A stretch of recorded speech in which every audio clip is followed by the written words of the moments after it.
আজকে আমি হাটকুড়ি বাজারে রয়েছি। হাটকুড়ি বাজারে এমন একটি লোককে দেখে আমি অবাক হয়ে গিয়েছি। সেই ভিডিওটা আমি আপনাদেরকে তুলে ধরবো এবং আপনাদেরকে দেখাবো। আশা করি এই লোকটিকে আপনারা চিনবেন। এই লোকটি কিন্তু একসময় আমাদের অত্র এলাকার ভিতরে ম্যাজিক ম্যান ছিল। গ্রামের প্রত্যেকটি গ্রামে যেখানে যেখানে মেলা বা অনুষ্ঠান হচ্ছিল সেখানে সেখানে গিয়েই এই লোকটি ম্যাজিক খেলা দেখিয়েছিল। ম্যাজিক খেলা বলতে যেমন জাদু খেলা রয়েছে, বুক দিয়ে বাল্ব ভাঙ্গা। লোকটি কিন্তু প্রতিবন্ধী লোক, কথা বলতে পারে না। আমি তার দোকানের আশেপাশ দিয়েই, মানে পাশে দিকে একটা রাস্তা আছে, ওই রাস্তা দিয়ে আমি মাছারের দিকে যাচ্ছিলাম। তো যাওয়ার সাথে সাথে দেখি সে যেহেতু প্রতিবন্ধী লোক,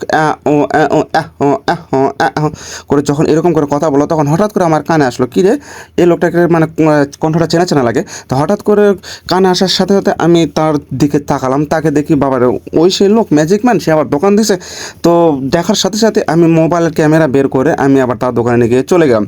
চলে যাওয়ার সাথে সাথে আমি তার ভিডিও ফুটেজ নেওয়ার চেষ্টা করলাম এবং চেষ্টা করার সাথে সাথে দেখি, আমি যাওয়ার সাথে সাথে দেখি আশেপাশের মানুষজন আস্তে আস্তে আস্তে কৌতূহলবশত বা আনন্দবশত বা মজার বিষয় নিয়ে তার দোকানের দিকে আস্তে আস্তে চলে আসলো। যাওয়ার সাথে সাথে আমি আবার চিন্তা করলাম, যেহেতু এ প্রতিবন্ধী লোক একটি, দেখেন মানুষের দ্বারে দ্বারে না গিয়ে, মানুষের কাছে সাহায্যের হাত না বাড়িয়ে সে নিজের পায়ে ভর দিচ্ছে। সে কিন্তু আমাদের মতন মানুষের কাছে একটা উদাহরণস্বরূপ, এবং আরও যারা প্রতিবন্ধী আছে তাদের কাছে কিন্তু উদাহরণস্বরূপ এই মানুষটি, যে সে মানুষের দ্বারে দ্বারে না গিয়ে নিজের পায়ে ভর দিয়ে ব্যবসা করে খাচ্ছে। এর চাইতে বড় বিষয় আর কি হতে পারে।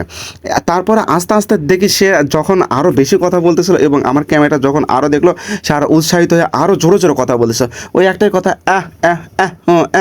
ঠিক এরকমভাবে করে কথা বলতেছিল। তারপরে বাজারে মানুষজন আস্তে আস্তে আস্তে আস্তে তার দোকানে দেখে চলে আসলো এবং আসার সাথে সাথে হাতে দেখি মদক না কি জানি দিচ্ছিল, এবং মদকের সাথে সরষের তেল দিচ্ছিল, দিয়ে বলতেছিল খা খা, দেখে খুব মজা লাগবে। তা আমি অবশ্য খাই নাই, কারণ কেমনে কি এইগুলো তো আমি কোনোদিন খাইনি এবং চেক করে দেখিনি। তবে বাজারের লোকজন সম্ভবত খায়, যার কারণে সবাই দেখি একটু চেক করে নিচ্ছে, যেহেতু ফ্রিতে মানুষ পাইলে কিন্তু বাঙালি সব কিছুই খায়। যদি এটা বলা হতো যে টাকা দিয়ে নেন, তাহলে কিন্তু কেউ টাকা দিয়ে নিত না। তারপরে সে উদাহরণ দিয়ে বুঝিয়ে দিচ্ছে যে মাজার ব্যথা, হাঁটুর ব্যথা, আরও যাবতীয় ব্যথা ট্যাথা সব কিছুই সমস্যার সমাধান হয় তার দোকানে। কিন্তু এটার বাস্তবিকতা আসলে কতটুকু সেটা আমি জানি না। এই ওষুধগুলো যারা খেয়ে থাকে এবং যারা নিয়ে থাকে তারাই একমাত্র বুঝবে যে ওষুধগুলোর কাজ কেমন কি। তবে আমার কথা হচ্ছে একটাই, যেমন এই একটা প্রতিবন্ধী লোক, একটু কথা বলে দেখবো যে আসলে সে কি বোঝাচ্ছে। আমি তো শুধুমাত্র বুঝতে পারতেছি যে মাজার ব্যথা, মানে হাঁটুর ব্যথা সবকিছু বোঝাচ্ছে। দেখে একটু এগুলা কি, এগুলা কি, মানে আমি কিছু বুঝতে পারতেছি না। মানে সে বোঝাচ্ছে যে এইগুলো খালে কাজ হবে, এইগুলো মনে হয় মানে সবাইকে বোঝানোর চেষ্টা করতেছে। ম্যাজিক খেলা দেখাতে পারেন না? ম্যাজিক খেলা, টাকা টাকা টাকা টাকা টাকা, এটা আবার একটু দেখান তো। একটু আপনারা অপেক্ষা করেন, সে ম্যাজিক খেলাটা আবার দেখানো শুরু করে দিচ্ছে। এই দেখেন, সাদা একটি কাগজে টাকা নিয়ে চলে আসবে।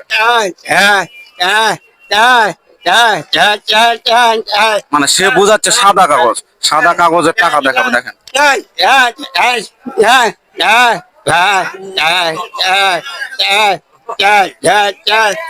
সব বিদেশি ডলার নিয়ে চলে আসছে, অথচ কিন্তু আমাদেরকে দেখাইছে সাদা কাগজ। কত ম্যাজিক খেলা!